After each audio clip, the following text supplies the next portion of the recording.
ॐ श्री परमात्मने नमः। अथ चतुर्दशोऽध्यायः। गुणत्रयविभागयोगः। श्रीभगवानुवाच परं भूयः प्रवक्ष्यामि ज्ञानानां ज्ञानमुत्तमम् यज्ञात्वा मुनयः सर्वे परां सिद्धिमितो गताः। इदं ज्ञानमुपाश्रित्य मम साधर्म्यमागताः सर्गेऽपि नोपजायन्ते प्रलये न व्यथन्ति च। मम योनिर्महद्ब्रह्म तस्मिन् गर्भं दधाम्यहं सम्भवः सर्वभूतानां ततो भवति भारत। सर्वयोनिषु कौन्तेय मूर्तयः सम्भवन्ति याः तासां ब्रह्ममहद्योनिः अहं बीजप्रदः पिता। सत्वं रजस्तम इति गुणाः प्रकृतिसम्भवाः निबध्नन्ति महाबाहो देहे देहिनमव्ययम्। तत्र सत्वं निर्मलत्वात् प्रकाशकमनामयम् सुखसङ्गेन बध्नाति ज्ञानसङ्गेन चानघ। रजोरागात्मकं विद्धि तृष्णासङ्गसमुद्भवं तन्निबध्नाति कौन्तेय कर्मसङ्गेन देहिनं।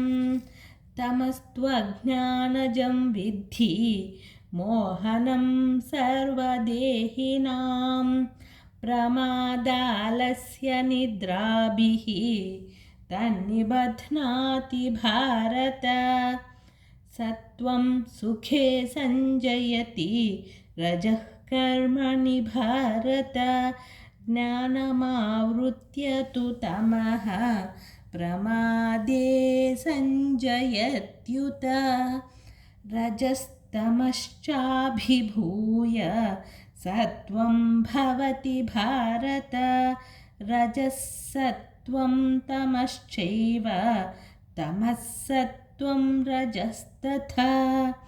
सर्वद्वारेषु देहेऽस्मिन् प्रकाश उपजायते ज्ञानं यदा तदा विद्यात् विवृद्धं सत्वमित्युत। लोभः प्रवृत्तिरारम्भः कर्मणामश्मस्पृहा रजस्येतानि जायन्ते विवृद्धे भरतर्षभ। अप्रकाशो प्रवृत्तिश्च प्रमादो मोह एव च। तमस्येतानि जायन्ते विवृद्धे कुरु नन्दन। यदा सत्त्वे प्रवृद्धे तु प्रलयं याति देहभृत् तदोत्तमविदां लोकान् अमलान् प्रतिपद्यते।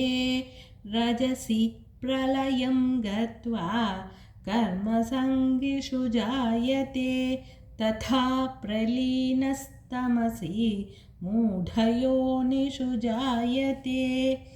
कर्मणः सुकृतस्याहुः सात्विकं निर्मलं फलं रजसस्तु फलं दुःखम् अज्ञानं तमसः फलं। सत्त्वात् संजायते ज्ञानं रजसो लोभ एव च। प्रमादमोहौ तमसः भवतो ज्ञानमेव च।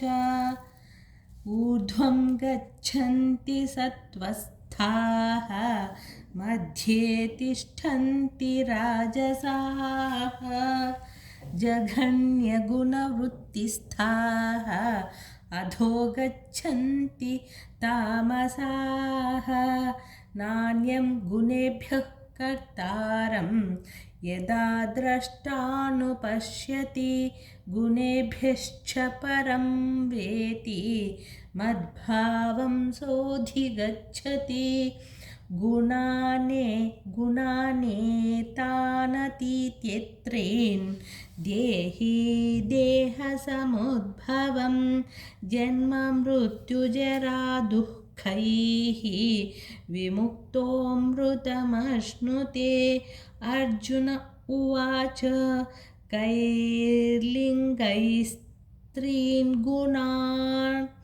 गुणानेतान् अतीतो भवति प्रभो किमाचारः कथं चैतान् त्रीन् गुणानतिवर्तते श्रीभगवानुवाच प्रकाशं च प्रवृत्तिं च मोहमेव च पाण्डव न द्वेष्टि समप्रवृत्तानि न निवृत्तानि काङ्क्षति उदासीनवदासीनः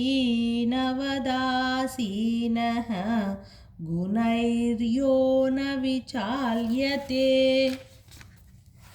गुणा वर्तन्त इत्येव योऽवतिष्ठन्ति नेङ्गते समदुःखसुखस्वस्थः समलोष्टाश्मकाङ्क्षणः तुल्यप्रिया प्रियो धीरः तुल्यनिन्दात्मसंस्तुतिः मानापमानयोस्तुल्यः तुल्यो मित्रारिपक्षयोः सर्वारम्भपरित्यागी गुणातीतः स उच्यते मां च यो व्यभिचारेण भक्तियोगेन सेवते सगुणान् समतीत्यैतान् ब्रह्मभूयाय कल्पते ब्रह्मणो हि प्रतिष्ठाहम् अमृतस्याव्ययस्य च शाश्वतस्य च धर्मस्य सुखस्यैकान्तिकस्य च ॐ तत्सदिति श्रीमद्भगवद्गीतासु उपनिषत्सु ब्रह्मविद्यायां योगशास्त्रे श्रीकृष्णार्जुनसंवादे गुणत्रयविभागयोगो नाम चतुर्दशोऽध्यायः सर्वधर्मान् परित्यज्य मामेकं शरणं व्रज अहं त्वा सर्वपापेभ्यः मोक्षयिष्यामि मा शुचः।